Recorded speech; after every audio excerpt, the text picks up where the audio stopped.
Hello, and welcome to the Internship DIY panel. This session is being pre-recorded for the 6th annual CTG Going Pro Career Fair. If you'd like to learn more or watch more videos, you can visit ctgla.org. The purpose of today's discussion is to give folks who are about to begin their creative careers a stronger sense of what skills might be particularly useful in the coming months and years, and how people can engage in self-study of those skills during this time of COVID shutdowns. I'm Christine Breihan. I'm a theater maker and educator here in LA and a teaching artist for CTG. I will be moderating today's panel. And with me are three very exciting LA creatives who I am happy to introduce. All right, let's welcome River White. River is a proud West Coast native from Los Angeles, California. She graduated Boston University in 2017 with a BFA in theater arts. Though acting is her main focus, her journey upon her path of artistic evolution has introduced her to artist management, directing, and producing for theater, TV, and film. Welcome, River. And along with River, we have Sammy Lopez, who is our social media expert and producer and philanthropist. Sammy Lopez is on the social media team at Marathon Digital, representing Broadway productions, regional theaters, and most recently, Ratatouille, the TikTok musical. He made his Broadway co-producing debut with Be More Chill and has multiple producing projects in development. He's a founding member of the Industry Standard Group, which is a multicultural commercial investment and producing organization. Thank you so much for being here, Sammy. And last but certainly not least is CTG's own production manager, Kristen Matsumoto. Kristen is also an LA native and a production manager at CTG, and has previously served as assistant production manager and assistant technical director at the company. She's also worked across the country for a variety of arts organizations, including the ART, Seattle Rep, and Seattle International Film Festival, and the Peabody Essex Museum. Kristen has her MFA from Yale and her BS from UC Berkeley. Welcome, Kristen. All right. If you would like more information on these amazing artists, their full bios are in our YouTube video description and on our virtual fair webpage. But welcome to all three of you, and thank you so much for lending your time and talent here today. I'd love to jump right into conversation. And I'd love to start with this question. What do you all think are the most important skills that a young person about to graduate should be cultivating right now? That's a great question.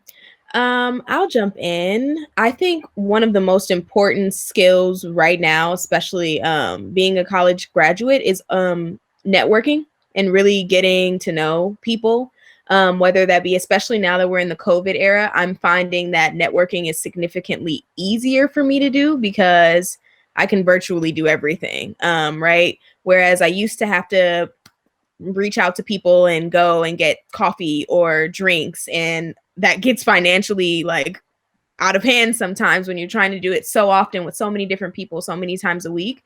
Now you can do simple messages on LinkedIn. If you're on the platform Clubhouse, there's a lot of opportunity to network there. And just on various social medias as well, reaching out to companies and kind of just engaging and seeing what their business is about, what their plans are for the future. Also interacting with other people that might be in the industry that you're interested in as well. Because the more people that you interface with and the more people that know what you're interested in doing, the more they can keep you in mind when they hear about opportunities that may be arriving or opening up, for sure.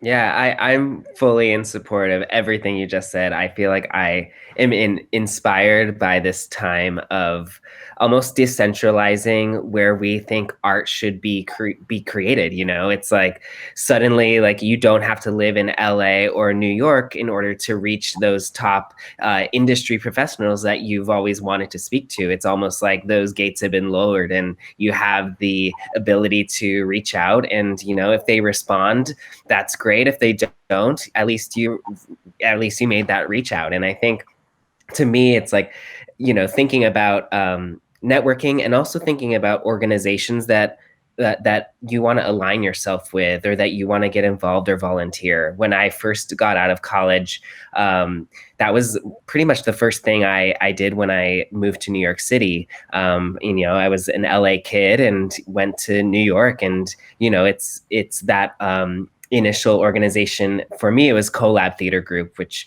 is a theater company that teaches acting and musical theater to actors on the spectrum and who have physical or developmental disabilities. And through the teaching artists in that organization, I was able to meet so many amazing people that are now, not only my collaborators in my artistic life, but also some of my greatest friends. So I think, as important as it is to network for your work, it's also important to, find a new circle of people that you can be artistic collaborators and friends with outside of your college friends.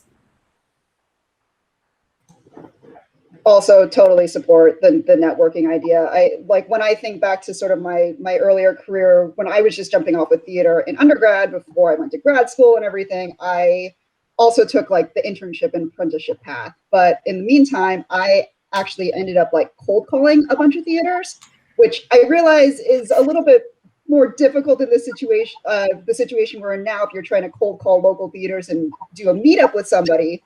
But like River said, it is easier just to connect digitally now. So your scope actually isn't limited anymore to that local theater. It's national, right? Mm-hmm. And there are so many people that like, especially in our industry, that is like really wants to invest in students and wants to invest in that next generation. So I would say that not all the time, I will have a caveat, but most of the time, like, people are more than very welcoming and open to having those types of conversations and trying to foster new relationships.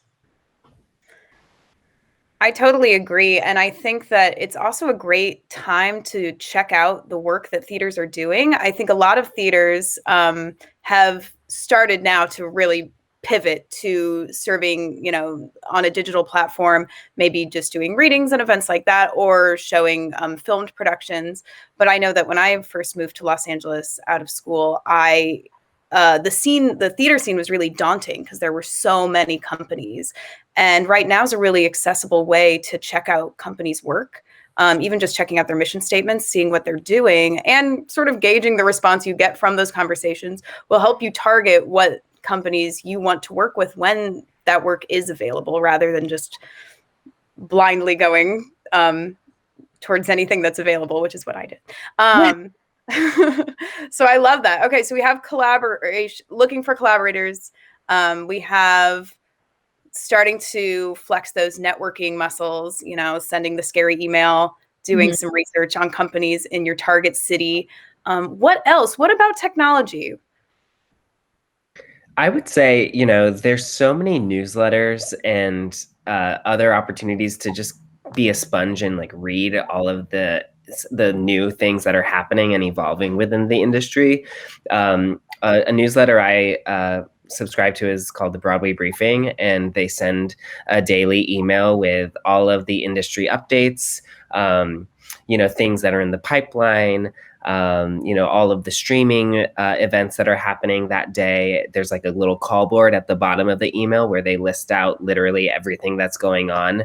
And to me, it's just being able to stay in the know and be active in the daily updates that's happening within the industry you're about to enter in is like a great first step in just, making sure that this is, actually the industry you want to enter. And, I think it's helpful to be up to date. And personally, I do social media for Broadway shows. So much of social media is staying in the loop of, what's happening in pop culture and the trends that are on TikTok or the trends that are on Twitter.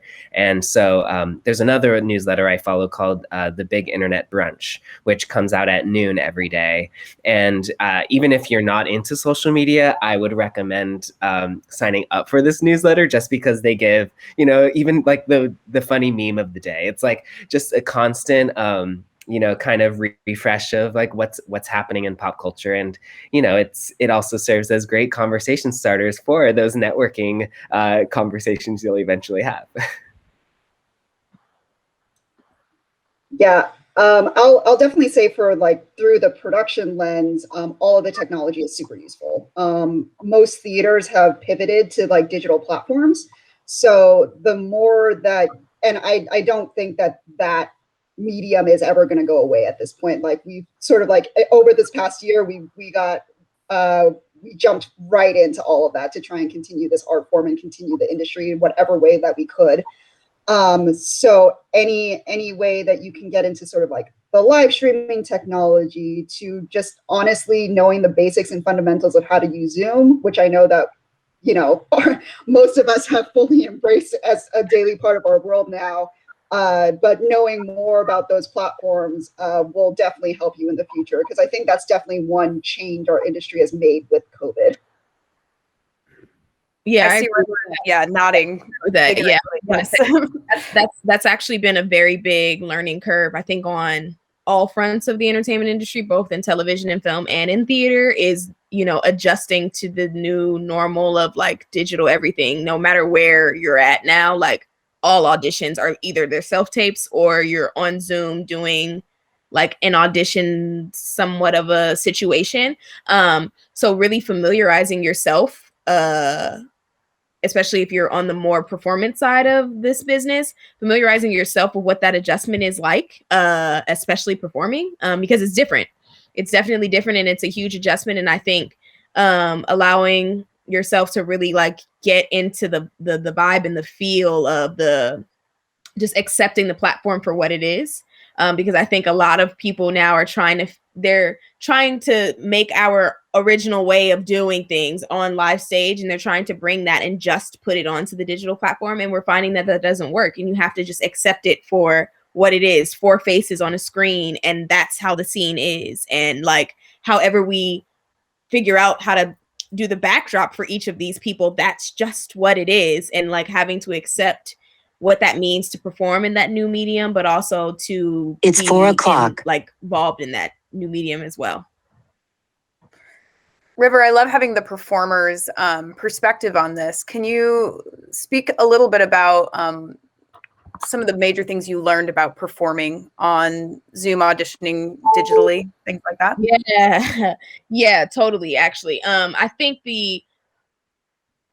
like I said, it's quite an adjustment, mainly because there's something that was to speak to about being able to have that in-person interaction, especially when you're in an audition and the director or the associate producers for a theater company, or even the producers for television and film, can give you those notes, and they can feel your energy, and they can see your body language in a different way, where now you're cut off half of the screen and you have to like step way back if you want to see the full body. And there's all of these different nuances that you kind of have to account for.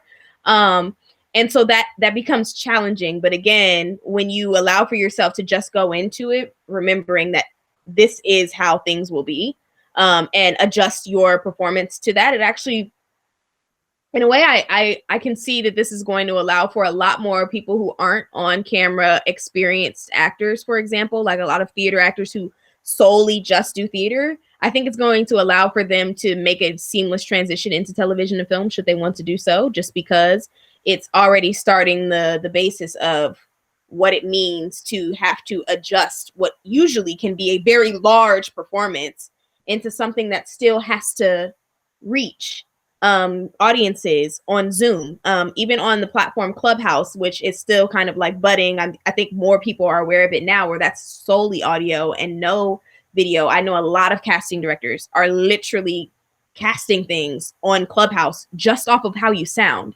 right? And so it's also helping performers to really practice and develop all of the various tools that they want to use in their toolbox for how they want to approach a performance. And it's not just about what we do physically with our bodies, but now it's, how does my voice sound if an audience can only hear me? How can I still tell this story without having to without having the option of being able to use my body, right? How do I capture those moments that are nonverbal communication, and they only can hear me verbally? Like, how do we adjust to that? And I think really the answer is just keep practicing it, right? Keep practicing what it means to actually voice record yourself on your phone, recording a monologue, and then going back and listening to it and being like, whoa, that was too loud in this area, or wow, I might need to speak a little bit louder in this moment.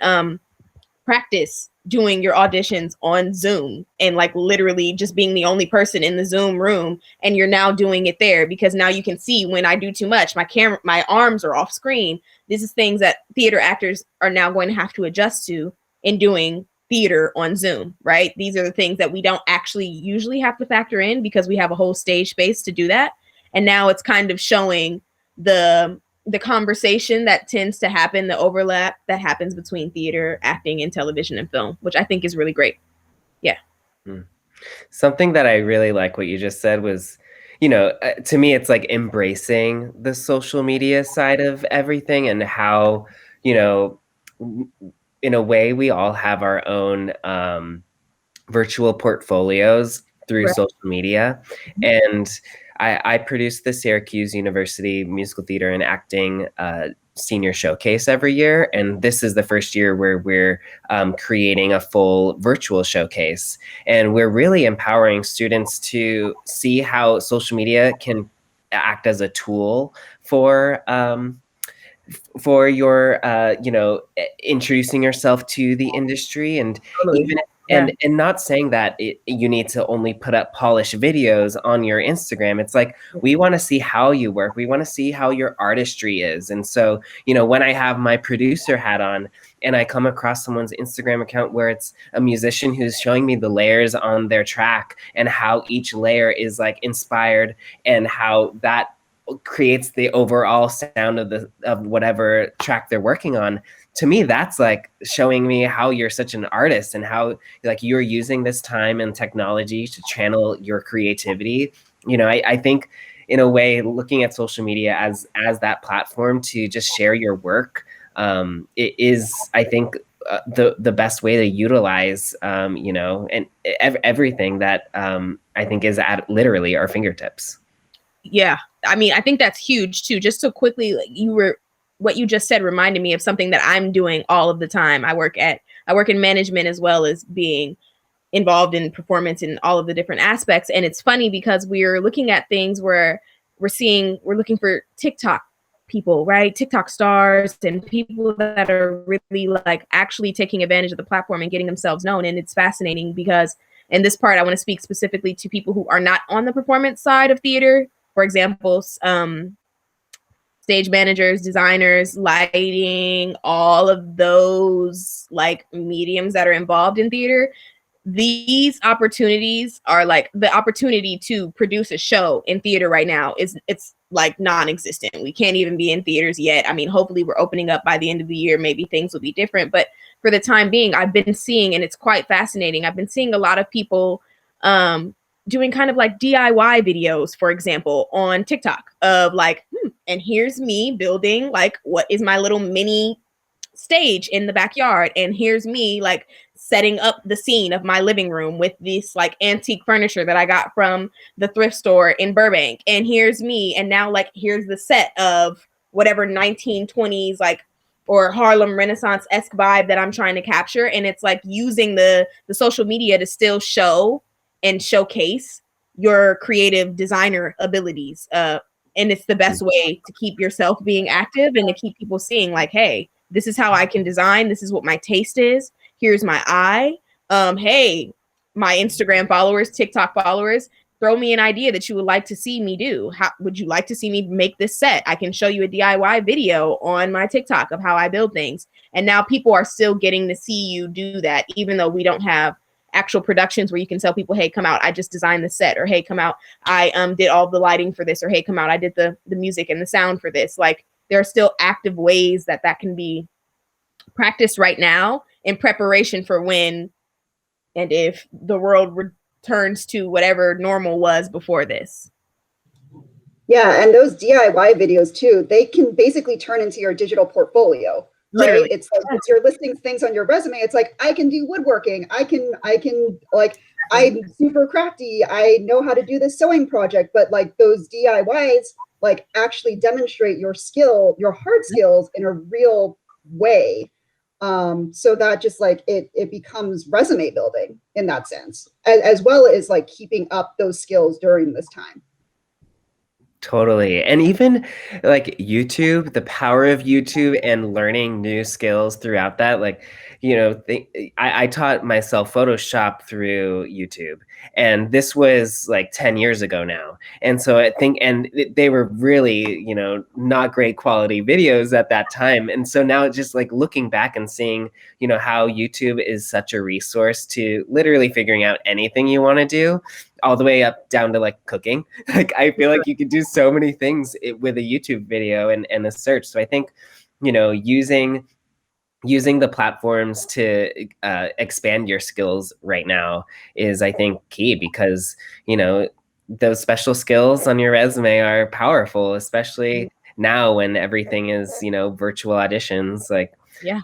I think it's an important key. And a question I've gotten a lot from the current seniors that I'm working with is, I don't want to spend my time learning how to make myself a website, or I don't want to spend, like, I want to channel my energy in the art. I don't want to channel my energy in, the actual, like, figuring out how to do, present myself. And to me, it's like the investment, and the time is, that is the investment to showcase yourself as an artist to the best of your ability. And if you're a person that doesn't want to learn how, or doesn't really understand Wix or Squarespace or some of these platforms that offer you templates, there's other options out there.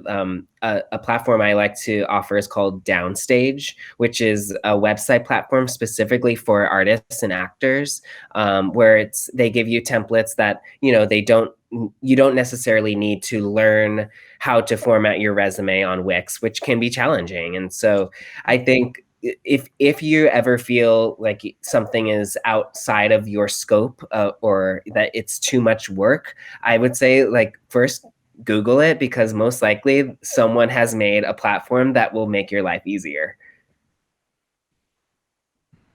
Yeah.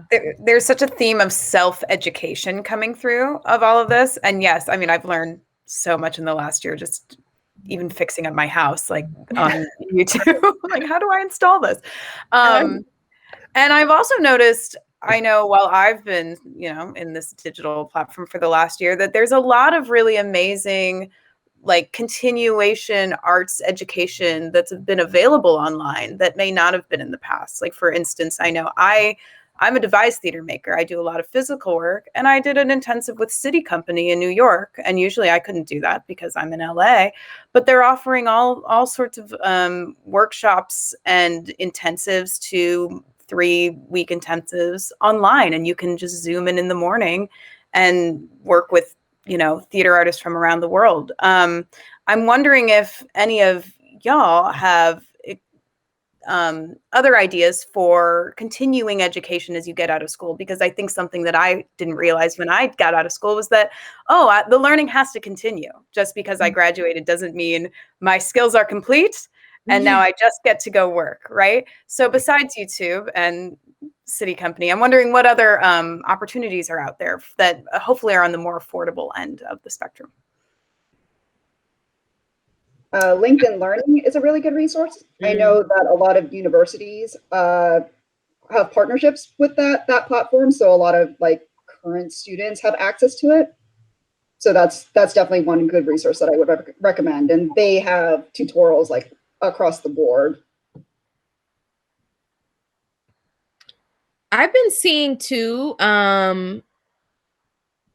one of the things that I tried to do when I moved back to Los Angeles after I graduated from college was I basically made it a mission to follow every single theater company in LA that I wanted to work with, every casting director that I wanted to know my name, whether that was theater or TV and film.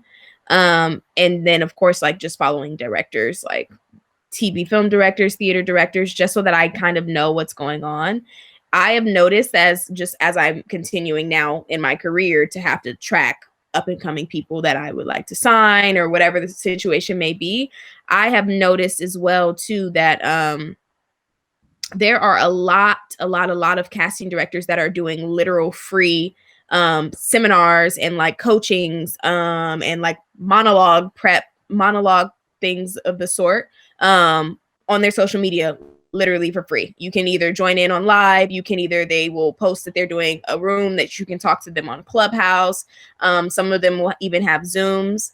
I've recently seen a lot of big name showrunners in the TV and film industry that have also had like literal free webinars that you can literally just like RSVP on a Google Doc and they'll send you the Zoom link. And now you're talking to Prentice Penny, who's the showrunner for a lot of HBO shows like Insecure and things of the sort. And so it's, I think a big part of that too goes back to our original point of following the blogs and the newsletters, and following the different outlets and like channels that will keep you active on what's happening in the industry. Because a lot of times the information is literally right there. You just have to look for it or like be in the know of how to get it. So that's one of the like things that I would say is like, if there's someone that you really aspire to work with, work for, or a company that you want to work with, work for, keep an eye out on that company, track them. A lot more companies than I think we realize are actually doing free webinars, free conversations, free coachings, free classes. Yeah, for sure. Yeah, I really like that mentality. And I think, you know, for some people, if you're hearing all of this and it feels overwhelming, it's like, well, I don't really know where to start. Like, I don't really know, like there's so many resources. Like, how do I identify like what fits for me? And I think, you know, go back to like the core of what we're doing. Like all of us on this Zoom, all of us watching are storytellers in some capacity. Like we are artists who want to tell a story and have it affect or just allow people to respond to that story. So, you know, I think it's also going back to like the general question of like, why are you here? Why did you start here in the first place? And really answering that question or going in the direction of that answer, I think will help guide you of like, oh, it's like you said, it's like, oh, that director always produces or always creates stories that I actually relate to. So, you know, maybe I should like go in that direction. Let me see where they've trained or what they've done in their career as stepping stones. And I think looking constantly going back and checking in with like the why that you're doing this can give you a lot of answers of when you're not really sure what to do next. Yeah, and to piggyback off what Sammy just said, because that's a really good point, and it's actually something that I've been practicing doing for myself lately, is when I read a play or a script for a TV, movie, whatever, or when I see something on television that like really touches me, or I have a really powerful response, whether good or bad, I have a running note on my phone that is literally like, my favorite production companies, my favorite theater companies, my favorite playwrights, screenwriters, movies, you name it. I keep a running list of what those are, right? If you read a bunch of plays and you're like, oh my God, these have shaken me to my core. I can't stop thinking about them. I'm dreaming about them. You can easily, especially if you're a person that's making the move to Los Angeles, look up all of the theater companies in Los Angeles.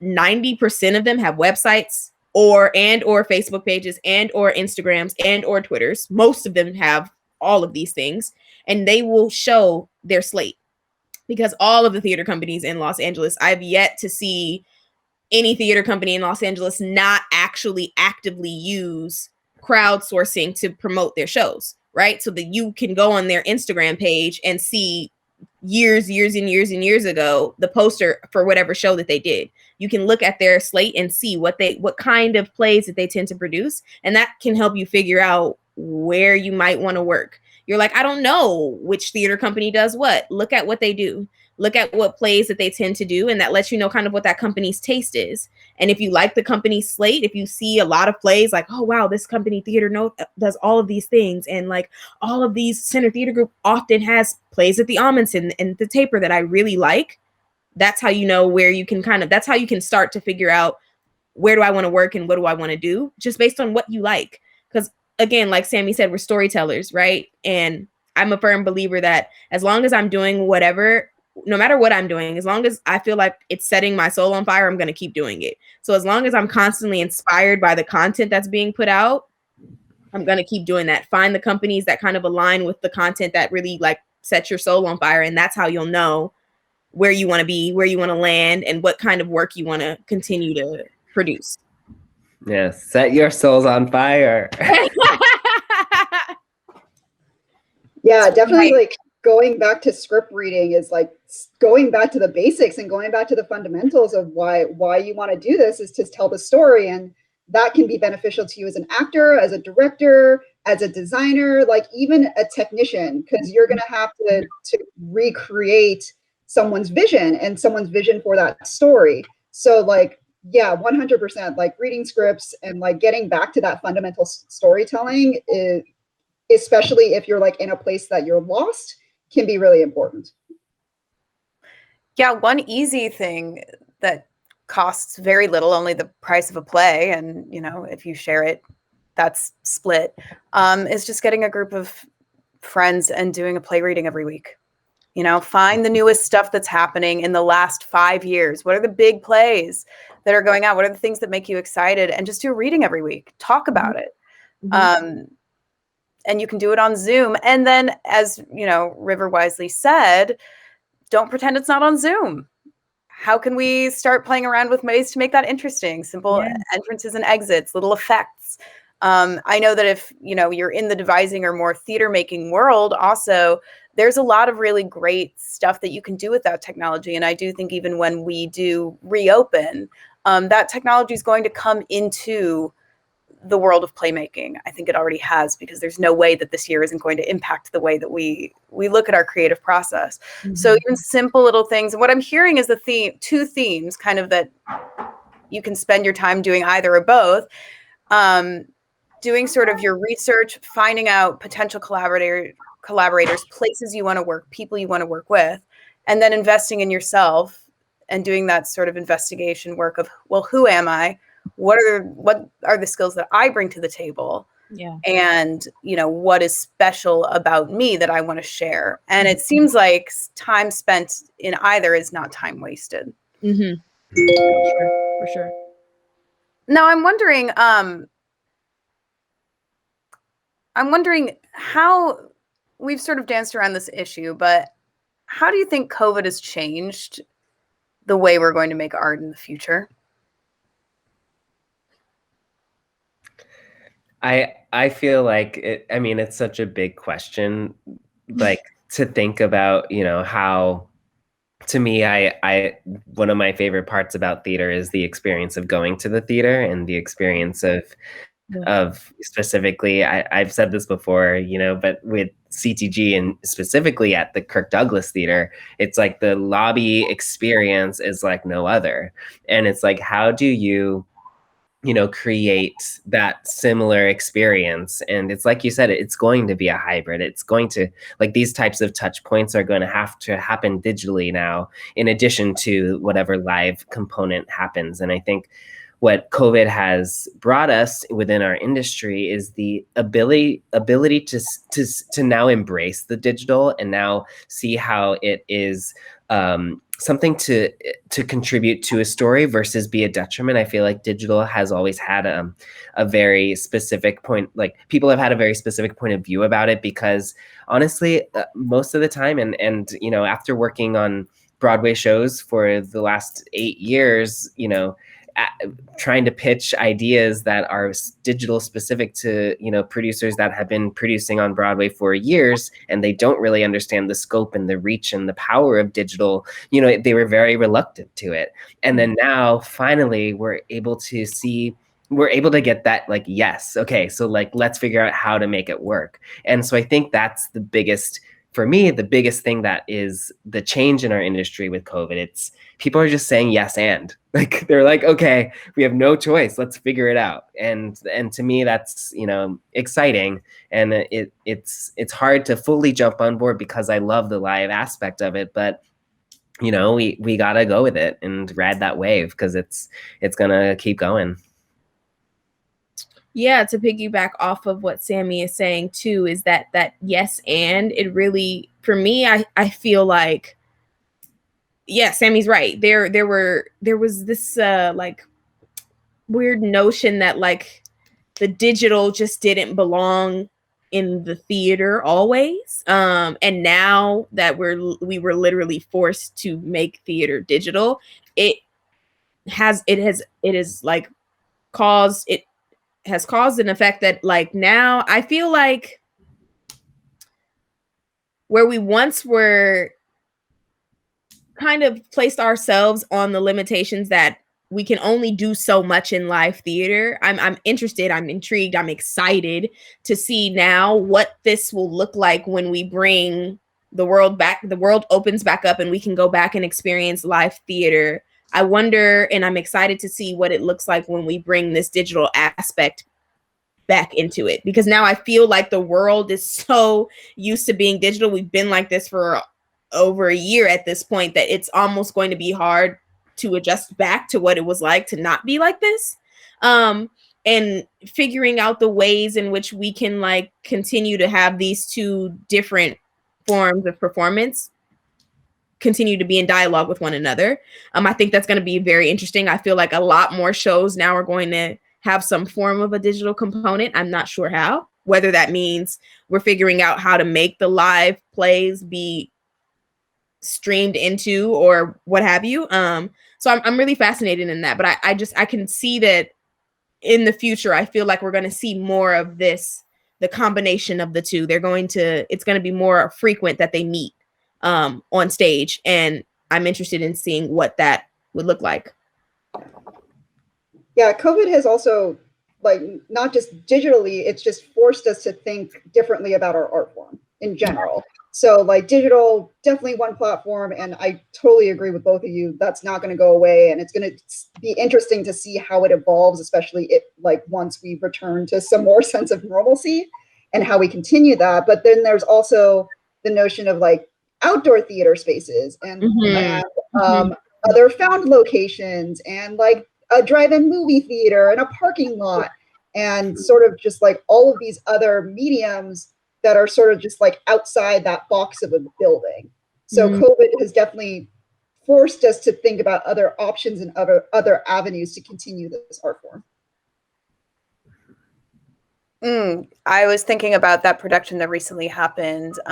You could download in like a podcast audio and listen to it while you walked around someone's neighborhood, and they narrate that experience for you. And yeah, I've also heard of folks planning like drive-through like immersive type theater and outdoor theater. I think that's really exciting that it seems like it's taking us out of the building a little bit. Totally. Well, thank you all so much. Yeah, Sammy. Yeah, well, just one thing that just thinking about, the recent graduates and you all know your social media platforms the best. Like, I feel like there's so much opportunity for using social media for telling your story and amplifying what you have to say. And I came across an Instagram account where someone full out did a monologue, a part of their stories, and they kept them as highlights. And so each highlight was a different monologue. And I just think like that type of creativity, it's like, because y'all know these platforms the best, like you can expand like what I think we've thought as traditional theater making. So I'm just really excited to see not only how our industry shifts, but how our artists continue to innovate within these platforms that we have at our disposal. I love that. I love that too. I know, like, all my college students are much better at social media than me. But let's just say, because there are a few, and even in the younger gen, let's say I'm afraid of social media. I'm not good at it. I'm insecure about it. What would be your advice to me? I'm about to graduate and I don't even have a TikTok account. Are there baby steps I can take into getting into that world?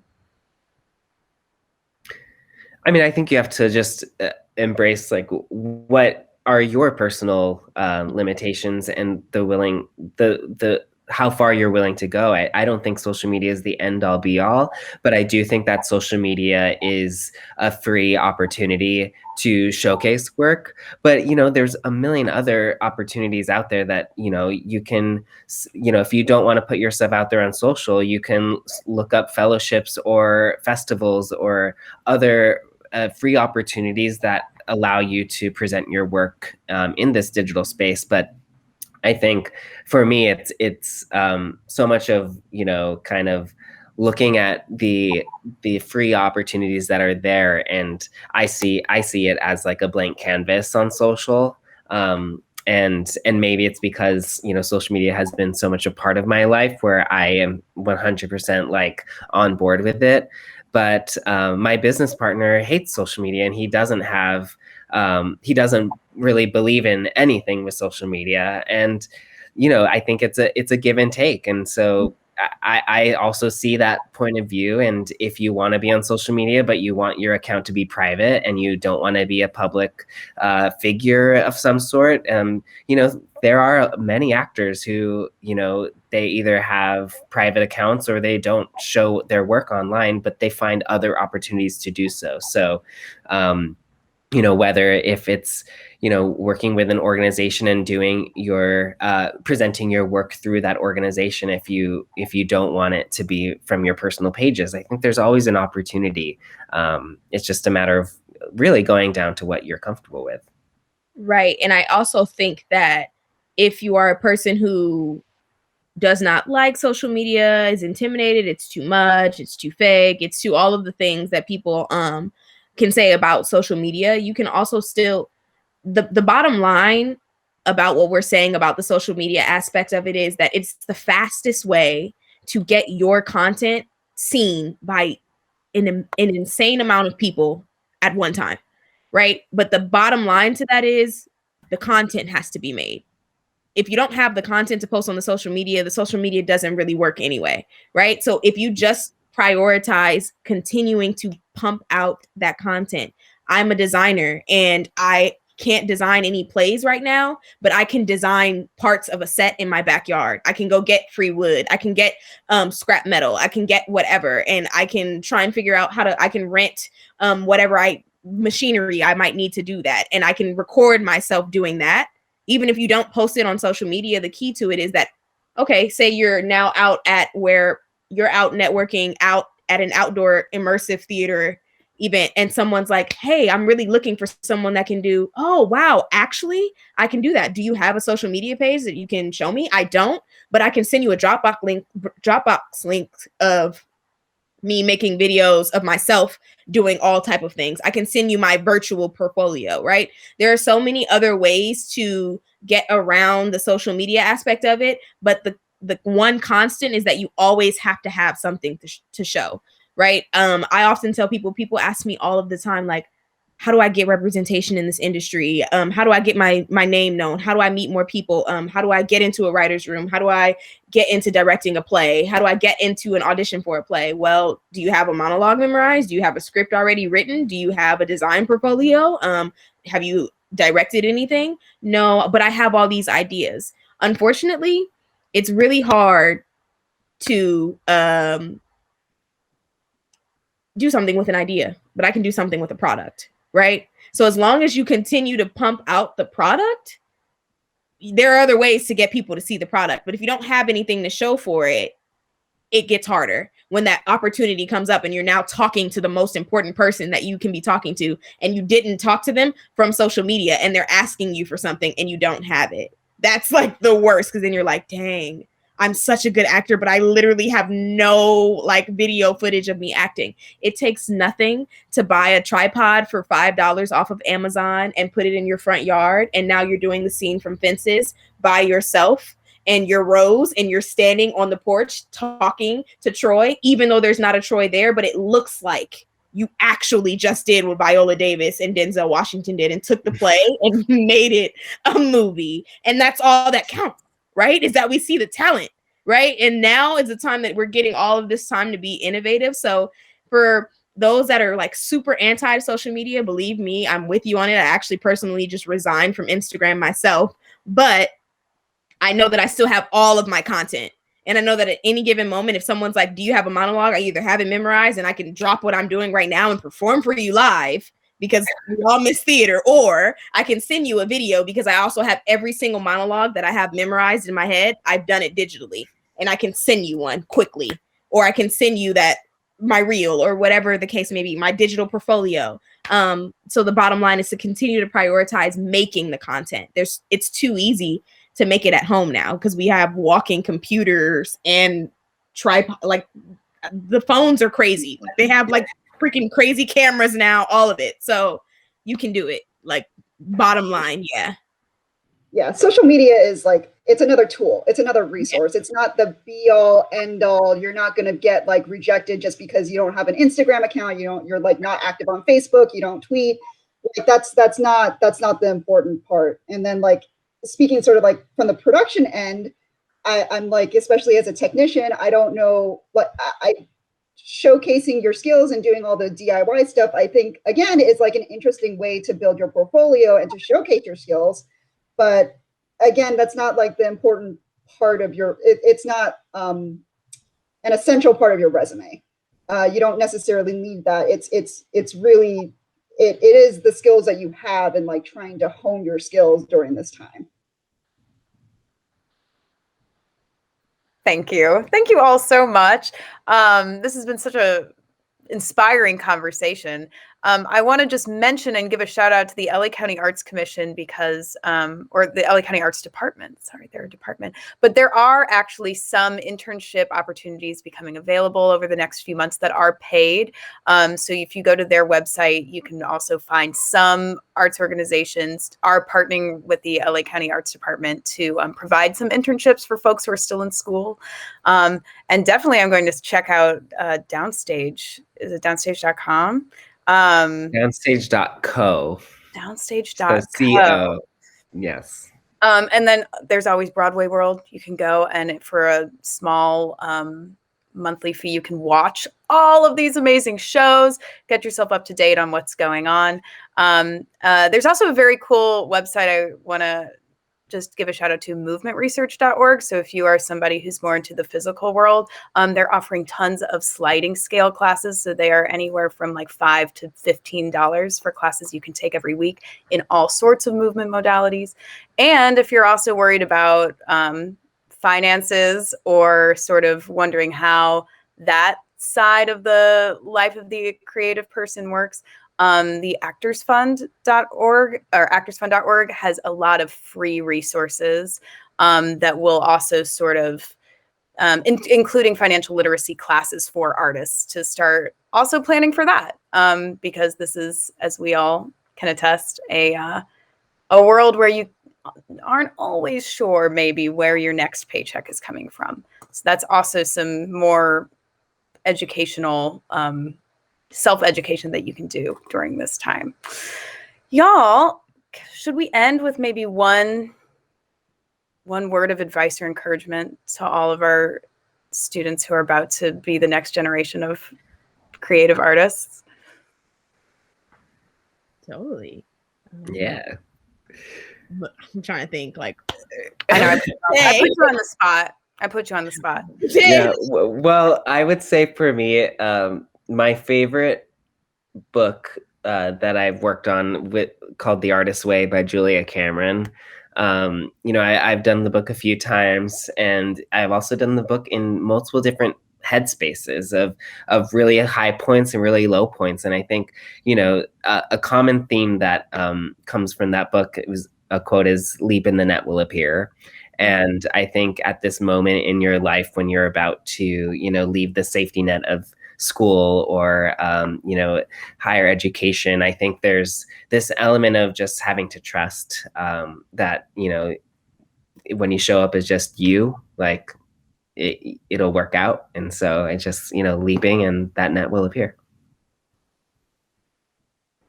And I actually just thought about it too. And I just want to go back to something that I said before. And it's something that I try to tell myself all the time. So I'm just going to say it again as reinforcement. Just always do what sets your soul on fire. No matter what, as long as you feel like that, you're always doing the right thing. So just keep that in mind as you're going forward and trying to figure out what's next. Just do what makes you happy, do what makes you passionate, and everything else will come together. Yeah, I echo all of that. I don't have any additional, like, more inspirational words, but I will say, like, I entered the theatrical job market like during the last economic crash in the late 2000s. And that was tough, but there are people out there that do want to help and do want to support. So if you need the help, like, don't be afraid to ask for it too. And just keep trying and putting yourself out there, and it will happen. There will be a net that'll appear, hopefully. That's all such wonderful advice. We had a conversation through another program with CTG with Keith David, a wonderful performer, and his advice was for everyone: it takes the time it takes. Yeah. So I'll add that as well. It's okay if you're not famous by 22. It takes the time it takes. And in the meantime, I hope that some of this, this wealth of advice that just came our way was useful to everyone watching. And just know that we are out here rooting for you to succeed and to bring your voices to this world. And we can't wait to see the content you create, whether or not you put it on social media, but definitely find ways to make it and find ways to share it, because we want to meet you and we want to see what you have to do. Thank you so much to River and Sammy and Kristen. I feel really inspired by all of your expertise and kindness and wisdom. So thank you very much. It's very clear that all three of you are doing what lights you up, and that's really great to see. To all of our viewers, thank you for watching, and please, please, please go check out the rest of our Going Pro Career Fair. Best of luck to all of you, and we will see you in the professional world real soon.